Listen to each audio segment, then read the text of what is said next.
For the Raven Guard, the downward spiral truly begins at the Dropsite Massacre of Isstvan V, which occurred around the inception of the Horus Heresy. And this stands as one of the most, if not the single most, catastrophic defeats in the entire history of the Adeptus Astartes existing, and also as one of the worst moments in history for the Raven Guard. What was intended to be a precision strike against the forces of Horus Lupercal, which the Emperor had understood had rebelled, swiftly devolved into a charnel house of betrayal, blood, and the near total annihilation of 3 loyalist legions. The chain of the events began in the aftermath of Horus's declaration as the Imperial War Master at the Triumph of Ulnar. This was in essence a ceremonial elevation more than anything else, as it marked him as the Emperor's chosen, first amongst equals if you will, and placed him on a pedestal above his brother Primarchs. In response to the treachery that was revealed at Isstvan III, thanks to the flight of the Eisenstein, where the War Master had orchestrated a secret betrayal against the loyalist Astartes sons of the Sons of Horus, the Emperor's children, the World Eaters, and the Death Guard, the Emperor directed Rogeldorn, the Primarch of the Imperial Fist, to mobilize 7 loyalist legions to confront the traitor forces at Isstvan III. The operation would be divided into 2 waves under the supreme command of Ferrus Manus, Primarch of the Iron Hands. But before we get ahead of ourselves, we have to understand who would comprise the first wave, and those would be the Raven Guard, the Iron Hands, and the Salamanders. The second wave was to include the Alpha Legion, the Night Lords, and the Iron Warriors, alongside a significant contingent of the Word Bearers under the command of Primarch Lorgar, who at this current day and age we know as one of the arch traitors and the architect of much of the heresy. The Loyalists were unaware that the second wave would serve as a hammer, positioned to crush them against the anvil of the traitors they were intending to defeat. They were assembled to defeat. The Raven Guard would lead from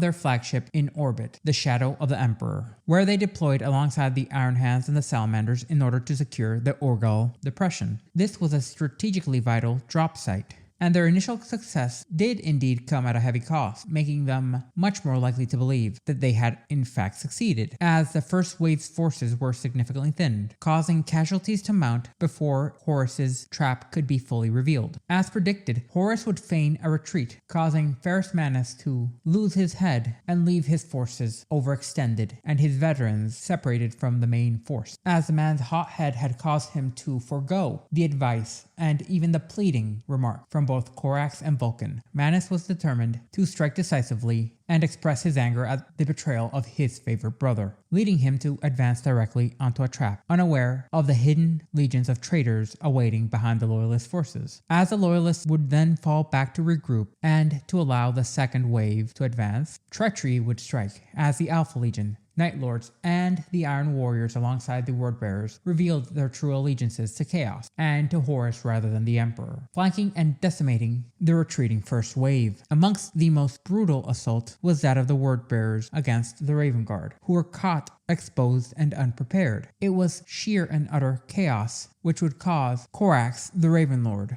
to have to push back and carve his way through a litany of demon-possessed Gal Vorbak, Lorgar's so-called Blessed Sons, and some of the most powerful possessed in all of history, who had achieved a near-flawless symbiosis with the demons who they had merged with. His movements were a complete and utter blur of charcoal black armor and gleaming lightless blades, midnight blades, as he ripped through the crimson-clad warriors with an efficiency only a Primarch could produce. Even when Lorgar was forced to enter the fray, he could nary match even a countenance of Corax's decades of battlefield experience, and the encounter would end with Lorgar impaled through the stomach and his back. This would have been a fatal wound, even for a Primarch, due to the sheer damage it had caused, had it not been for the surprise intervention of Conrad Kurz, one of the most pathetic of the Primarchs, the Lord of the Night Lords, who was even a match for a time against warriors such as Lionel Johnson, and inevitably, with both his manic fighting style and his gift of foresight, he injured Korak severely, who was forced to use his jump pack in order to escape, ascending into the skies as Kurz's laughter reverberated across the blood-soaked field. Meanwhile, the Loyalists' command structure continued to suffer countless amounts of catastrophic losses. In orbit, the Shadow of the Emperor received fragmented distress signals. However, this very flagship was quickly overwhelmed by the Death Guard's legendary capital ship Terminus Est, which was under the direct command of First Captain Typhon. Within minutes, the Raven Guard's flagship and all its escorts were destroyed, leaving the embattled ground forces without any form of air support, granting the traitors near total air superiority. On the surface, the Iron Hands were annihilated almost to a man. Veteran Morlock Terminators slain. Ferrus Manus, being the first Primarch to go down, was beheaded by his favored brother Fulgrim. The Raven Guard and the Salamanders, already decimated, were forced into attempting desperate breakout, as Thunderhawk and Stormbird gunships lifted survivors from the Urgal Depression, but far fewer would be able to escape than had landed. Corax himself was left gravely wounded, and due to being almost quite literally nuked, Vulcan's fate remained uncertain for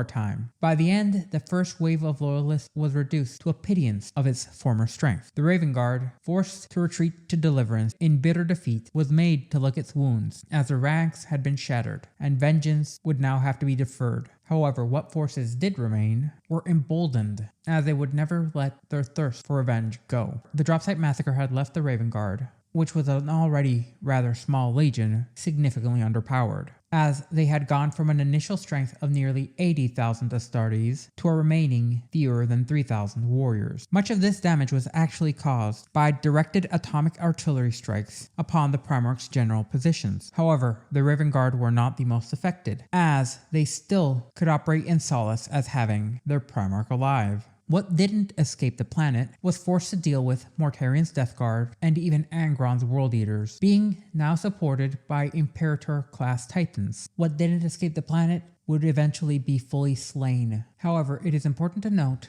that in the immediate aftermath of his legion being utterly annihilated during the massacre, Corax had managed to rally what remaining warriors he had under his command, and had snuck around the traitorous Iron Warriors in specific, in order to attempt to sabotage their artillery barrages, and during the entire time he used his abilities to sneak about the traitor lines, attempting to collect anything he could from his fallen gene sons. Tragically, almost all the gene seed and or their bodies were destroyed and or rendered useless. That was until, after about 100 solar days, the Raven Guard were pushed back all the way into the windswept mountains of the salt plains around the Urgal Depression, and what lay ahead of them was nothing short of apocalyptic. Angron, who now had seemingly garnered some sense of sanity within his mires of rage, led his frothing white and blue blood-soaked warriors towards the mountain slopes and directly into the Raven Guard's defensive position. However, what truly saved them would come from an unlikely ally, as suddenly the skies burst open with plasma pulses from orbit directly into Angron's ranks, allowing what Corax had managed to gather to exit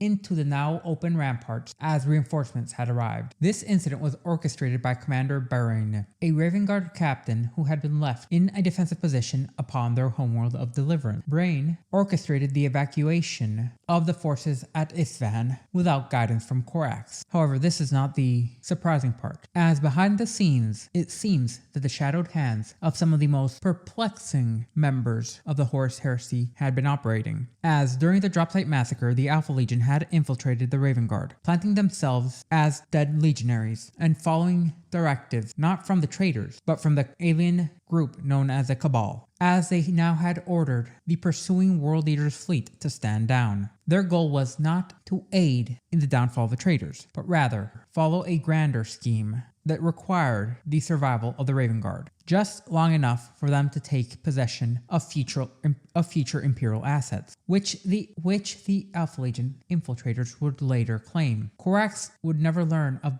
Brain's independent actions and the disregard of his direct orders, or even the covert assistance that he would eventually receive. However, this is how the Raven Guard truly survived. Following their escape from Isfahan 5, Corvus Corax turned his attention to addressing the remnants of his now shattered legion, now left, who were at the moment left with less than 3,000 Astartes. And while in the 40th millennium, this is a nearly unstoppable force against most threats, the scale of the heresy to come made this number unsustainable for any real scale engagements against his traitor kin, or even some of Xenos empires that still mucked about during this time. Korax would quickly and immediately reorganize his survivors into new more coherent, independently acting tactical formations, regrouping the majority of his infantry into talons under the command of Captain Apagito in order to serve as the primary tactical companies. The survivors of the assault platoons, however, alongside the dreadnought-interred veterans, would be consolidated into new falcons, led by Aloni Tev, while the legion's surviving bike squads, land speeder, and aircraft crews would be reassigned to new Hawks divisions, commanded by Captain Solaro An. These designations were more than just labels, as they now worked within a new framework, designed to operate the Legion into a leaner, faster, much more lethal, and independently functioning force, especially now that only 7 dedicated apothecaries had survived the dropsite massacre itself, necessitating new tactics along with new formations. This monumental shift was worsened still by the desperate need to preserve as much gene stock as possible due to the almost complete loss of all the gene seed of the fallen during the dropsite massacre. Regardless of this reorganization, Korax ordered his legion,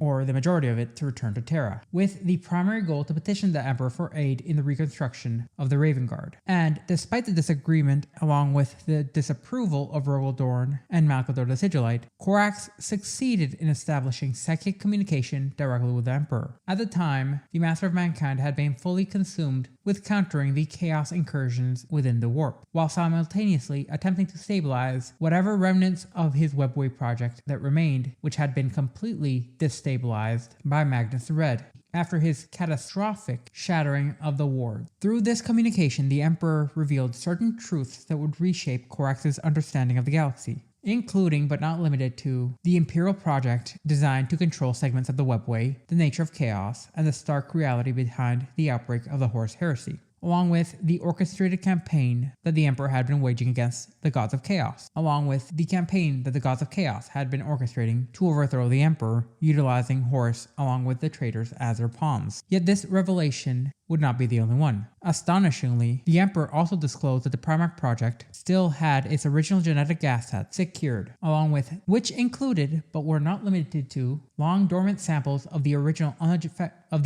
undifferentiated Primarch gene stock and undiluted genetic material from all 20 Primarch, even those who had been mutated due to their time in the warp. Now, this was not told to Korax out of the goodness of the Emperor's heart, but rather, the Emperor issued a singular command: this gene stock must never, under any conditions, fall into the wrong hands, ordering Korax, alongside his most loyal Raven Guard contingents, and some rather well-vetted Mechanicum specialists, all being guarded by the Custodes and Imperial Overseers, to go into the depths of the Himalayan mountains, penetrate the heavily guarded Emperor's gene seed laboratories, and to which they would proceed by securing the original gene stock and the associated technical schematics, allowing the Raven Guard to return triumphantly with samples of their own genetic blueprints to Deliverance in order to facilitate the reconstruction of the Legion, if not an improvement. In the weeks that would follow, Chief Apothecaries Sixth and Magos Generator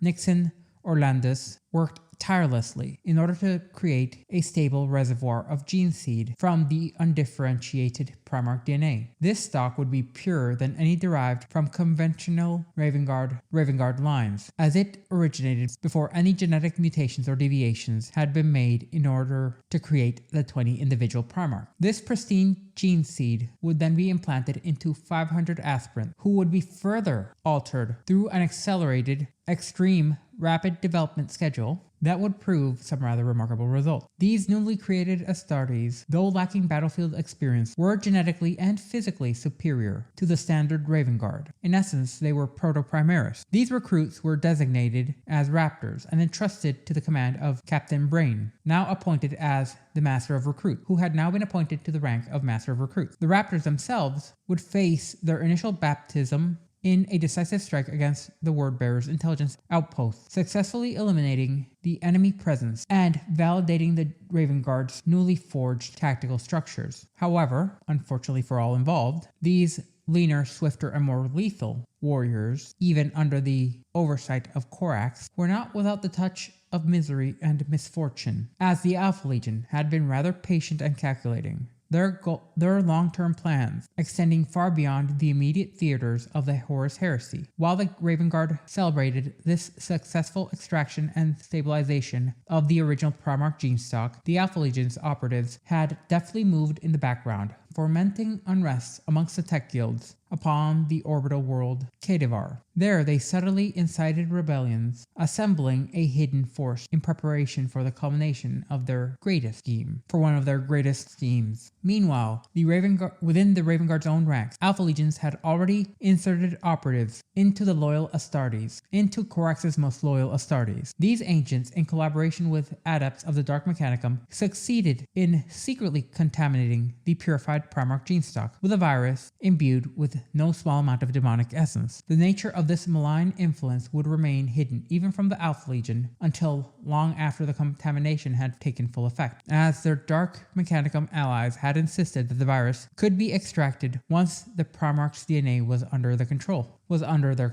The consequences of the virus being activated were immediately catastrophic, as the next cohort of 2,000 Raven Guard Astartes, grown from this tainted gene seed, manifested grotesque warp-related mutations, as even their minds were degenerated. The majority of them were rendered utterly unfit for standard service, and were forcibly confined to containment facilities. Yet Corax, demonstrating both no small amount of resolve and compassion, declared them as legitimate members of the Raven Guard, vowing, much like his brother Sanguinius, to one day find a way to reverse their afflictions. Of these recruits, barely 100 of them, if legends are to be believed, possessed stable enough genetics to function as true Space Marines, as almost the entirety of the batch could not manage to even hold a standard bolter, let alone engage in any form of combat. While the Legion struggled to adapt to these mutations, the Alpha Legion's broader plan would come to fruition. The rebellion on Kadavar unfolded in earnest, aided by the disguised Alpha Legion contingents bearing the insignia and armor of Raven Guard, meaning that of the original 3,000 Raven Guard that retreated back into the world, even less of them actually were Raven Guard. They maneuvered themselves as a diversion, this rebellion was maneuvered as a diversion in order for the Alpha Legion operatives who had embedded themselves deeper within the Raven Guard to steal the Primarch gene stock, and along with destroying the remaining Raven Guard gene seed, potentially crippling the Loyalist legions beyond recovery, necessitating them being liquidated. The operation only partly succeeded, as the original Primarch DNA and its associated records would be secured by Omegon, who had been covertly orchestrating the events on Kadavar personally from the very beginning. However, the destruction of the Raven Guard's remaining unsullied gene seed, was fully thwarted. This was a final act and the last sign of noble duty from Chief Apothecary Vincenti VI, who had been directly entrusted to protect the gene stock of the Raven Guard, who had instructed the protection of the gene stock to the Raven Guard's new mutants, ensuring the survival of the Legion and their genetic legacy. In the aftermath, Corax was forced to make a difficult decision. The mutants who had retained combat efficiency would be forcibly integrated into the Raptor squads, contributing to a counter-offensive alongside small contingents of Imperial Fists and the reconstituted Therian cohort against a garrison of Emperor's children near the Kadavar system. These engagements in the end demonstrated that the Raven Guard's tactics, even in their diminished state, made them a formidable force to be reckoned with. But the cost was great, leading Corax to recognize the limits of his shortcuts and the folly of his failed attempt to rebuild the 19th Legion through this accelerated genetic implantation. Consequently, the Raven Guard would commit itself to the traditional recruitment and induction process more than any other legion, as they regarded the slow transformation of human aspirants into fully fledged Space Marines over many standard years as being the only way to prevent the loss of not only massive amounts of genetic stock and aspirants, but of being secretly manipulated by Chaos and their agents in their along with their agents in their The strategic cost of this approach was severe, as the Raven Guard's full operational might would be limited throughout the remainder of the heresy to a significant degree, along with the loss of all the Raptors, meaning that they would no longer be able to greatly affect the ongoing war However, even within the shadow of loss and failure, the Raven Guard would endure, their minds and tactics sharpened further still by betrayal, and their future, though uncertain, anchored in the promise of eventual vengeance. The devastation that had occurred to them on Isvan 5 might have left them battered and diminished, alongside wary to trust, yet it did not extinguish the determination for them to fight within the Horus Heresy, and to destroy the traitor legions. Despite them being stripped of manpower, in order to confront them in open battle, the Raven Guard's remnants would adapt into this new paradigm of guerrilla warfare, where they would not face traitors head-on, but rather becoming hunters in the shadows, striking at vulnerabilities, in particular supply lines and occupied worlds in their rear guard, all the while destroying strategic infrastructure well behind the front lines. Over the ensuing Terran years, the Raven Guard would hone themselves through this methodical campaign, as they would continue to ambush convoys, weapon shipments, and alongside adopting some strategies that would seem more in place with the Alpha Legion, including sabotaging weapon shipments rather than utterly destroying them, decimating human planetary garrisons, obfuscating orbital shipyards, and liberating forced labor camps, as they focused not on destroying the main fighting forces of the traitors, but rather diminishing the traitors' ability to ferry troops and supplies into the inevitable Siege of Terra. Each weapon cache destroyed meant one less shot directed at the defenders of the Imperial Palace. Each planet reclaimed eroded the enemy's industrial might. This became the Raven Guard's guiding principle. When direct confrontation was impossible, strike at the enemy's most vulnerable positions. Such an ethos allowed the Raven Guard to become so successful in this that it would be carried on far into the future. The next incident of galactic import that the Raven Guard directly took part in would be the Battle of Rivendell at around 006 M31, and this conflict illustrated their new combat doctrine in striking detail. In the wake of their return from Isvan 5, the Shattered Legion had regrouped upon deliverance, still reeling from the loss of tens of thousands of legionaries, as unbeknownst to them, furthermore of their ilk had been covertly replaced by the other masters of subterfuge of the 18 legions, the Alpha Legion. The Alpha Legion's patient machinations culminated in the aforementioned genetic catastrophe of the Raptors, but they were not only limited to that. They attempted to use the tech guilds of the world of Kurdavar, the Forge World orbiting Deliverance, in order to strike at the Raven Guard itself, leading to the Battle of Rivendell. And despite being nearly undone from both within and without, the Raven Guard implemented the new tactics established by Corvus Corax, allowing them to strike at the shadows at the numerically greater foes, and assuring the smallest contingent of Raven Guard would be able to leave as large a lasting impact on the forces of chaos at any one time. However, on the other side of the galaxy, in the immediate aftermath of Isvan 5, there were indeed some remnants of loyalist Astartes scattered and broken, desperate enough to take matters into their own hands. This included some of the Raven Guard who had survived the initial inferno of betrayal and boarded the Sisyphum, a strike cruiser under the command of Iron Hand's captain Ulrich Brothan, who was determined to continue striking at the traitor legions despite the losses that the Shattered had suffered. Brothan and his crew, made up of Salamanders, Raven Guard, and Iron Hands, painstakingly would secretly monitor the warp communications of their enemies, intercepting encrypted transmissions that hinted at traitor movements and grander objectives. Through careful decoding, the Loyalists learned that Fulgrim and Peterabo, commanding the Emperor's Children and Iron Warriors, were journeying into a warp rift later to be designated as the Eye of Terror. Their goal, at least to the belief of both Peterabo and the members of the Sisyphum,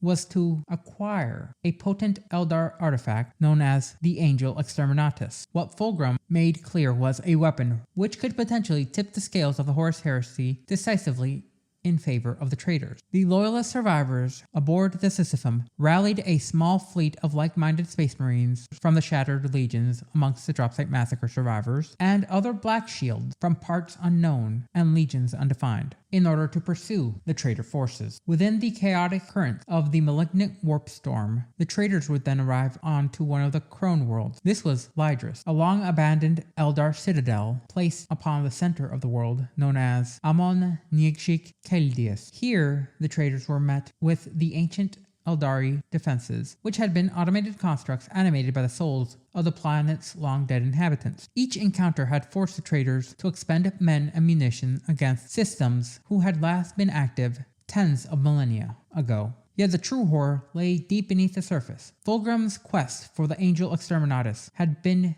not but a calculated ruse, designed to exploit his brother Beterabel's ambition and the Iron Warrior's obedience to the Lord of Iron. Since Fulgrim at that point was a champion, nay, the very champion of Slaanesh, it seems that he required the life force of another Primarch, alongside the unique energies of a site sacred to his patron's creators, in order to complete his ascension into demonhood without the risk of dying. He accomplished this by gifting Beterabel with a skull-shaped gift, which would be affixed to a cloak given to Beterabel. This pin housed the Magstar stone, which was designed to siphon the Iron Warrior Primarch's life energy and gift it to Fulgrim over the course of their incursion. And it was only when Beterabel discovered this deception that the Iron Warriors would turn their weapons against the Emperor's children, igniting a brutal three-way brouhaha between the loyalists from the Sisyphum who had chosen this moment, not earlier when the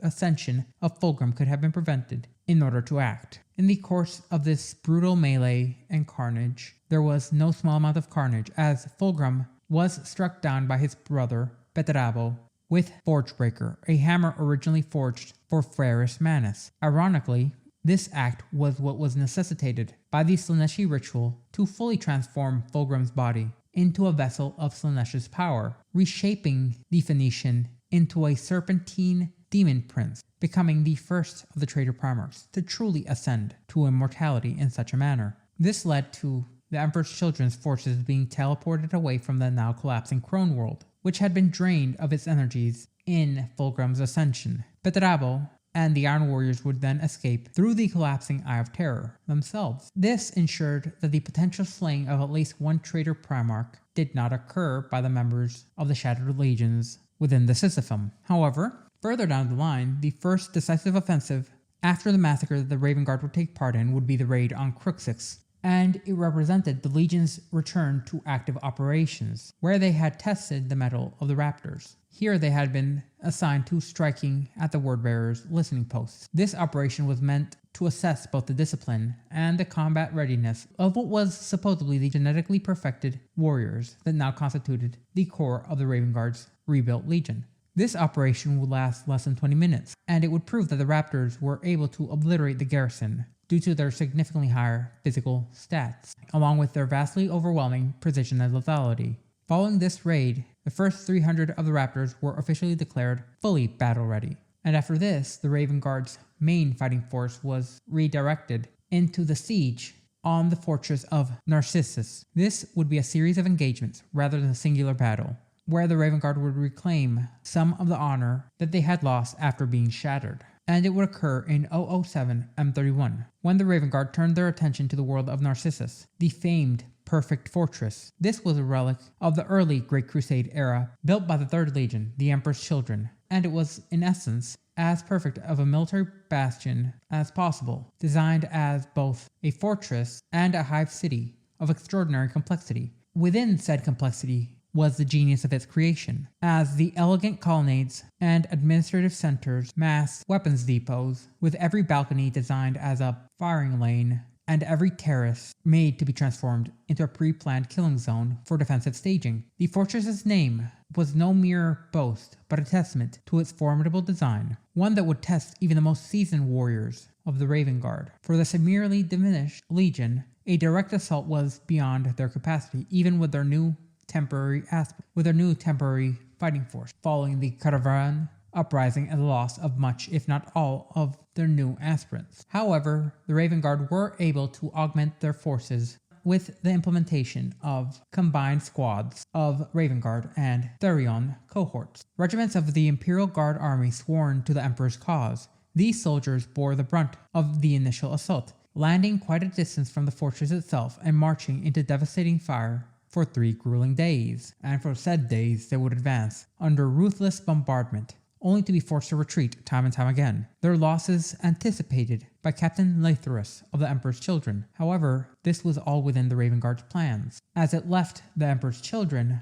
overextended and vulnerable. Seizing the opportunity, the Raven Guard emerged from their concealment, hidden in the urban depths of Narcissus. They struck with a calculated precision they beguiled their decreased forces, exploiting the disarray caused by the Therians' sacrificial engagement. Within a single day, this so-called perfect fortress fell, and while it wasn't a major victory where scores of traitor forces were slain, or even a major hub of munitions manufacture, it was a symbolic victory that struck back at the traitors' 3rd Legion, denoting the superiority of the 19th Legion as they returned to the front lines of combat, since this wasn't just an assault on a fortress, but a direct defiance against Horus and the Emperor's children. As this was going on, the Raven Guard extended their operations further still to the liberation of the Sacrato, a planet enslaved early in the Horus Heresy by the Sons of Horus themselves. This world had been transformed into a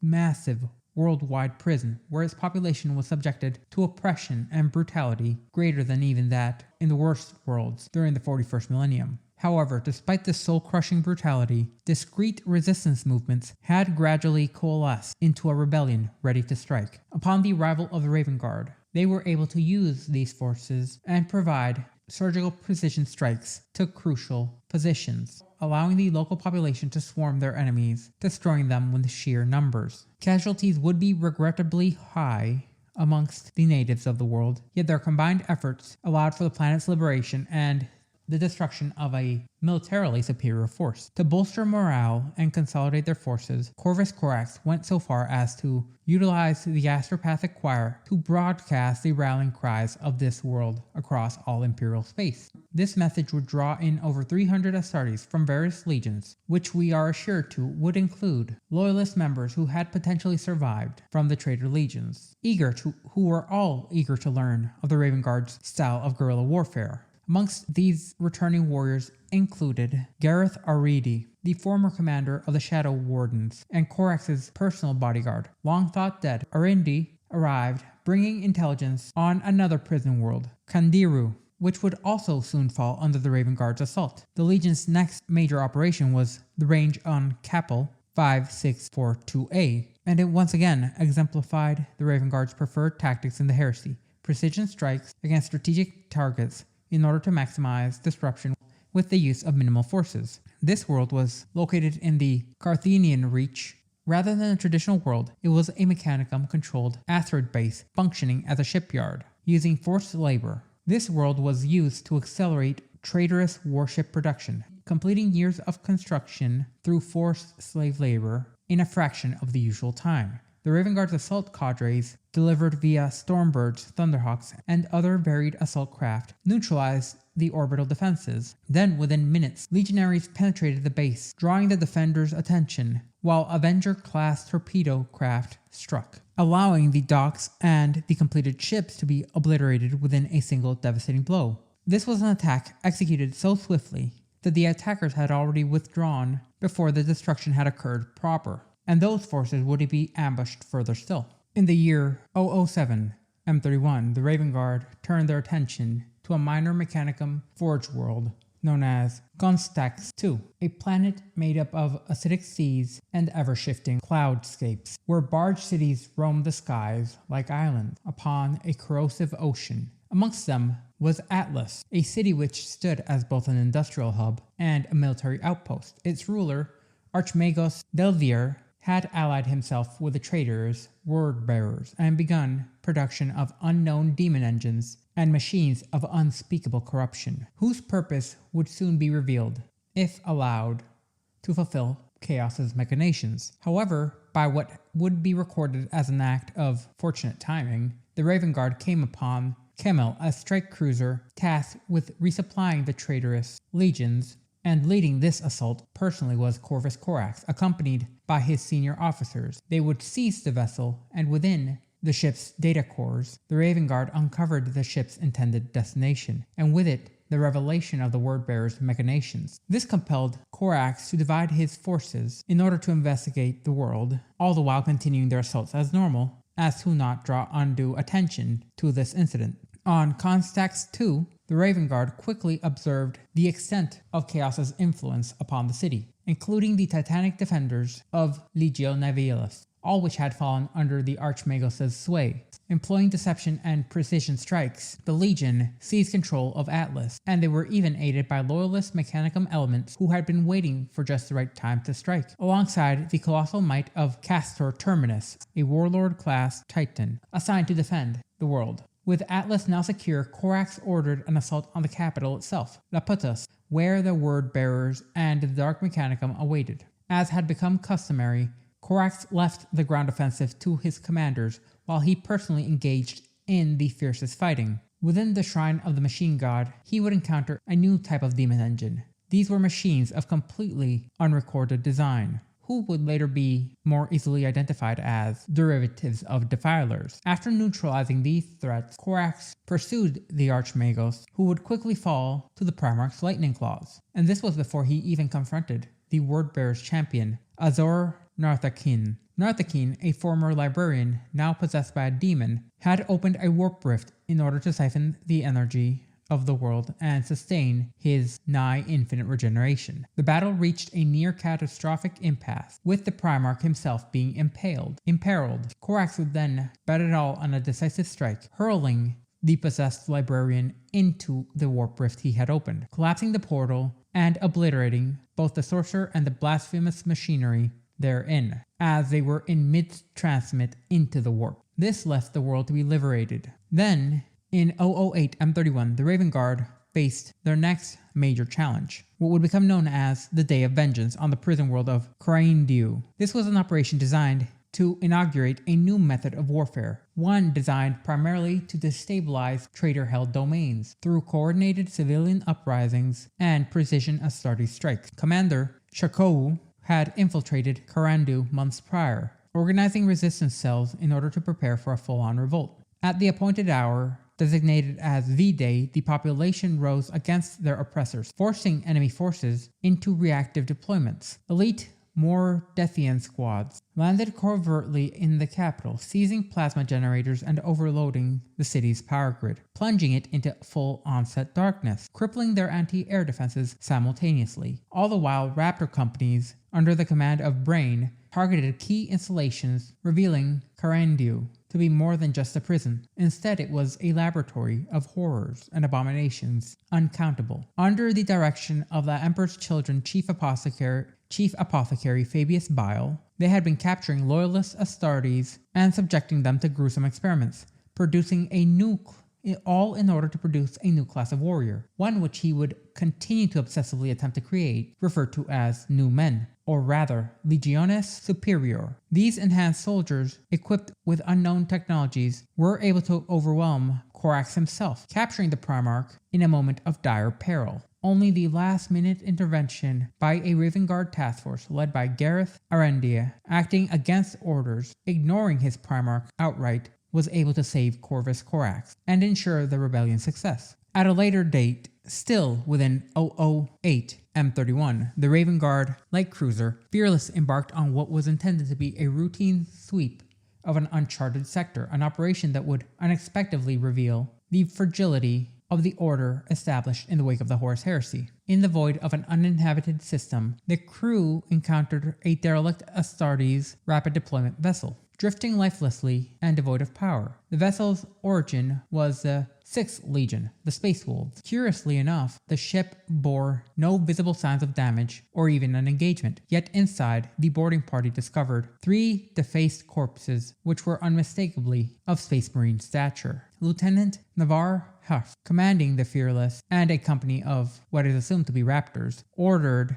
a systematic boarding action and investigation. The ship's logs were traced to originate in an uninhabited moon orbiting a gas giant in a nearby star system. Upon arrival, the Raven Guard discovered a Sons of Horus detachment laying siege to a loyalist facility. The defenders were revealed to be surviving Space Wolves. Recognizing this opportunity, the Raven Guard allied with the Space Wolves. Utilizing stealth and precision timing, the Fearless launched surgical strikes against enemy vessels, annihilating it immediately following an orbital bombardment upon traitor positions. As the Sons of Horus stormed the Loyalist position, seeking to reclaim their orbital defenses, they encountered a carefully laid out trap. These facilities' plasma generators were rigged to overload. The detonation itself obliterated the assaulting forces, yet tragically none of the Space Wolves could evacuate in time, resulting in casualties that would haunt the entirety of the campaign's participants. Lieutenant Health consistently was recorded stating his deep remorse within personal logs. However, there are rumors which suggest potential discrepancies between the accounts and the actual events. To this day, the ultimate fate of Arvan Wonderweaver and his pack remains subject of speculation, as there are some who believe that the Raven Guard took this opportunity to bombard everyone at the same time, instead of risking their lives in order to save the Space Wolves. The Raven Guard's trials would continue in the years 010 through 012 M31, with the fate of the Sabius Libertus, a battle cruiser supposedly lost in the warp while fleeing the cataclysm of Isvan 5, would be reassessed, due to after an intermittent period of time, the vessel finally re-entered real space, near Gauspar, the periphery of the Veiled region, within the southern galactic fringe. The crew itself, comprising of survivors from multiple loyalist legions, had endured within extended stasis, awakening to a galaxy from which they were completely isolated. Complicating their return, Imperial patrol vessels, commanded by officers who were aligned with Horus, attacked the ship. In response, these members of the Shattered Legions mounted daring boarding actions in order to subdue their attackers, and commandeering all the vessels they could. Over the subsequent 2 years, these survivors undertook what would be referred to as, in any other case, a grueling odyssey, constantly repairing their ships and engaging with traitor forces, ultimately returning to Subventum Solar and finally to Terra. There they would join the climactic void battles that were occurring during the closing stages of the Horus Heresy, demonstrating the Raven Guard's resilience even in isolation. However, the Raven Guard would not join the defense of Terra proper in any way, shape, or form, not only due to their decreased numbers, but also due to Horus's actions in isolating the world in a perpetual day, all due to him understanding that in the same day he would slay Sanguinius, he himself would also fall.